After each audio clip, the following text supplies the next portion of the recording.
London and regional hotels. Neil, thank you very much for joining us. I would love to hear from you a little bit about, tell us how the macroeconomic impact, talking about inflation, labour shortage, business rates going up, what sort of knock-on impact would you say it's had on the variety of hotels that you own and operate at London Regional? I suppose we've been lucky enough to see a strong recovery in our hotels. The hotel rates and occupancy grew through the summer.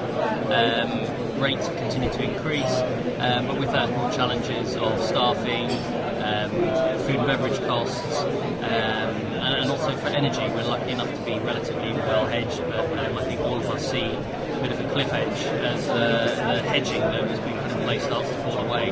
So whilst everything looks positive at the moment, there's one eye always on the future and what's going to happen. And with the macro economy being so volatile at the moment, and even today we saw the changes after the top rate of tax looks to be changes taken away. So yeah, at the moment everything looks positive, but there's lots of headwinds to deal with. But at the moment people are still keen to travel, as we saw from some of the stats today.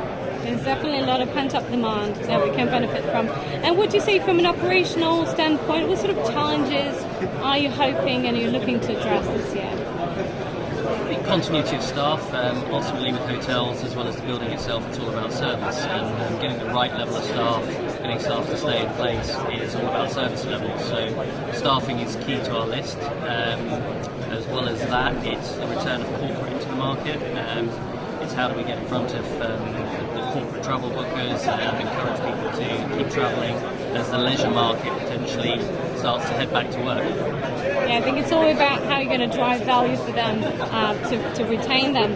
And from a technology standpoint, what sort of initiatives and what sort of technology are you looking to invest in this year? I think with technology, it's just trying to make sure we keep up with the industry and the third parties. We saw today that the global share of the OTAs aren't increasing relative to the large brands, but is that, as someone pointed out, because the likes of Google are driving traffic to the brand websites rather than using the OTAs to drive to the hotels. So what we want to do is to try and control that distribution channel as much as we can ourselves, rather than rely on third parties such as OTAs, or work with our own websites and Google to drive traffic to our own websites. Absolutely. I think a lot of hotels have turned to direct marketing to really create that relationship building and make it a relationship building place to connect deeper with the customers.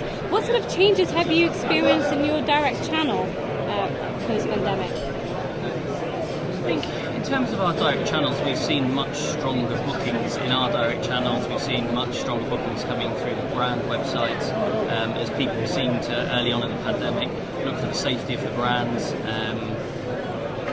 Other than that, I think it's been a quick recovery to what we've seen before. We've got the same level of OTAs, we've got the same level of direct bookings, but it's really trying to get below that. So where we have brand.com or direct bookings, what's really driving those bookings? Is it actually people who are searching for the brand, who are searching for the property, or they're using meta search in Google to be in a particular area they need to be in? So it's trying to break down that demand drivers and the distribution channels and really understand what's moving customers to a particular hotel. I think hotels have such a brilliant opportunity now to remove that or get rid of that disintermediation with the value they're building in their own channels. And just sort of the last question, tell us a little bit, and particularly our viewers, what do you think Hospitality Marketplace could be a really valuable event for the hoteliers?